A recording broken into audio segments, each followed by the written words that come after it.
नमस्कार दोस्तों, finally try big action ले चुका है आपकी सेफ्टी को लेकर और किस तरीके से आपकी सेफ्टी अब इंक्रीज़ होगी। क्योंकि आप टेलीकॉम नंबर किसी भी कंपनी का यूज़ कर रहे हो लेकिन कहीं ना कहीं परेशान करने वाली कॉल या एसएमएस आपके पास आ ही जाते हैं, जिसमें कि बहुत ज़्यादा लोग उलझ भी जाते हैं और वो अपने बहुत सारे पैसों को नुकसान कर लेते। तो ट्राई ने एक रियली बहुत अच्छा स्टेप लिया है जिससे कि अब आपकी सुरक्षा जो है वो और ज़्यादा इंक्रीज़ होने वाली है। इस वीडियो को पूरा जरूर देखिएगा। वैसे तो मैं हर किसी वीडियो में नहीं बोलता क्योंकि इस वीडियो में आपको बहुत अच्छी इन्फॉर्मेशन मिलने वाली है आपकी सेफ्टी को लेके और किस तरीके के नए बदलाव किए गए हैं। क्योंकि ट्राई इस बार अकेले कोई बड़ा डिस्कशन नहीं किया है या कोई भी बड़ी अनाउंसमेंट नहीं की है, क्योंकि ट्राई ने कंडक्ट की थी मीटिंग जिसमें कि जॉइंट कमेटी ऑफ रेगुलेशन के ऊपर बात होनी थी। तो ट्राई हेडक्वार्टर न्यू दिल्ली में ये जो मीटिंग है वो की गई थी, जिसे कि अटेंड किया था सबसे ज़्यादा important reserve bank of India के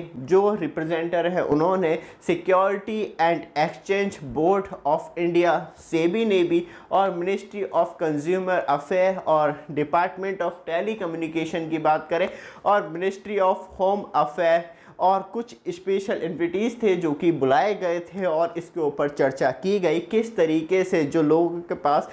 किसी ना किसी तरीके से कम्युनिकेशन के द्वारा कि परेशान करने वाली कॉल पहुंच रही है, और जो बात करी जाए तो कंपनियां हैं या बात करी जाए तो कोई भी उन्हें प्रमोट कर रहा है और उन्हें मिस यूज़ करके लोगों के साथ फ्रॉड कर रहा है, तो उसे किस तरीके से रोका जाए। एक सबसे ज़्यादा इम्पॉर्टेंट वर्क ट्राई का ही आता है, क्योंकि यहाँ पे सबसे ज़्यादा ये था कि सारे जो भी मतलब मशीनरी है उन्हें साथ में वर्क करके, क्योंकि यहाँ पे डिजिटल युग की बात चल रही है तो यहाँ पे हर चीज़ आपको डिजिटली अवेलेबल हो जाती है और बहुत आसानी से फ्रॉड किया जाता है। तो अब कहीं ना कहीं सारी डिपार्टमेंट और मिनिस्ट्री मिलके कहीं ना कहीं अब कोलैबोरेशन तौर पे वर्क करेंगे तो आपकी सेफ्टी और ज़्यादा अच्छी हो सकेंगी। क्योंकि यहाँ पे बात करी जाए तो जो सबसे ज़्यादा कॉल आपको परेशान करने वाली आती हैं वो आती हैं अनऑथराइज 10 नंबर मोबाइल नंबर से या लैंडलाइन नंबर से, जो नॉर्मली हम और आप यूज़ करते हैं। तो वहाँ पे अंदाज़ा भी नहीं हो पाता अच्छा ये किसकी कॉल आई है पता नहीं,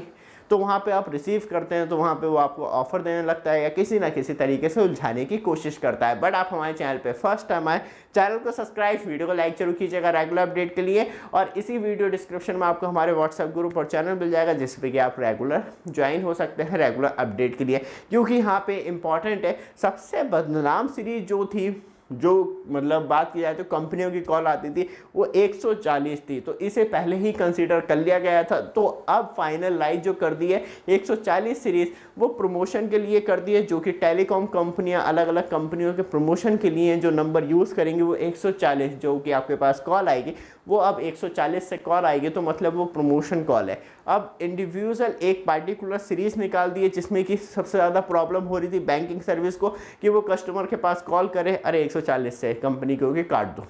तो इस तरीके की प्रॉब्लम को अब शूट आउट करने के लिए जो बैंकिंग है वो 160 से चालू कर दी है। मतलब यहाँ पे बात करी जाए तो बैंकिंग हो गई, तो वहाँ पे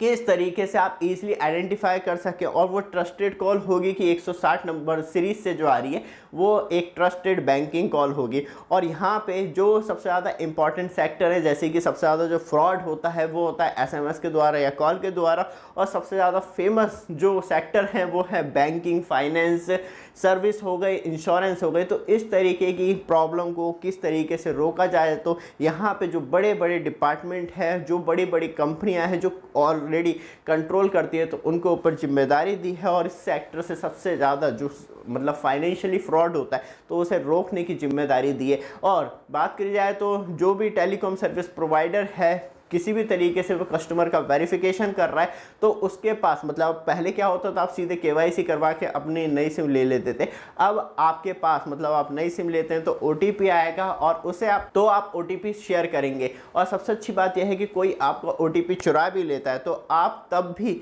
उसे रिजेक्ट कर सकते हैं, क्योंकि आपके पास मैसेज आएगा जिसमें कि आप चेक कर सकते हैं अच्छा ये कैसे ओटीपी हो गया, तो उसे रिजेक्ट भी किया जा सकता है क्योंकि वहाँ पे यूआरएल भी आएगा, उसके द्वारा आप इजीली रिजेक्ट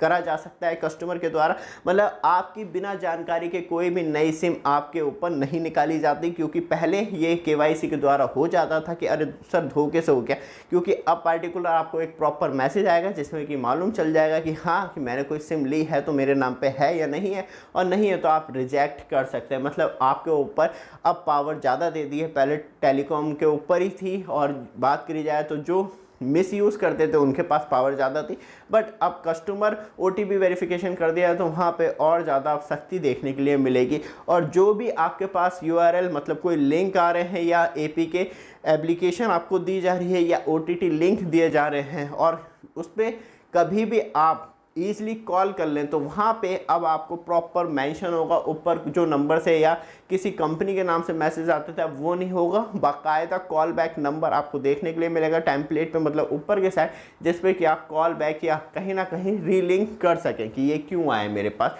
सबसे अच्छी बात ये है। दूसरी है स्ट्रेंथिंग की जाएगी KYC प्रोसेस में, जिससे कि कस्टमर्स के ऊपर भी अब कहीं ना कहीं थोड़ी सी लगाम लगाई जाएगी कि ज़्यादा से ज़्यादा जो ईज़िली सिम मिल जाती थी वो ना मिल सके। और साथ में सबसे ज़्यादा इम्पॉर्टेंट है कि जो प्रोसेस है उसे और ट्रांसपेरेंट और क्लियर किया जाए कि कस्टमर के साइड से कोई प्रॉब्लम ना हो और जो फ्रॉड कर रहे हैं उन्हें ईजिली डिटेक्ट किया जाए। और ये सारा कुछ कोलैबोरेशन होके होगा और सारी मिनिस्ट्री और डिपार्टमेंट करेंगे, तो वहाँ पे सिक्योरिटी और पर्पस और ज़्यादा इंक्रीज़ हो जाता है। और जो कस्टमर के साथ जो फ्रॉड होने की कोशिश हो रही थी, जो अलग अलग तरीके से मिसयूज़ कर रहे थे फ्रॉडर, मोबाइल नंबर हो गए, लैंडलाइन नंबर हो गए, उनकी भी अब प्रॉब्लम बढ़ने वाली है। ये वीडियो आपको अच्छी लगे, रेगुलर अपडेट के लिए चैनल को सब्सक्राइब, वीडियो को लाइक जरूर कीजिएगा। धन्यवाद।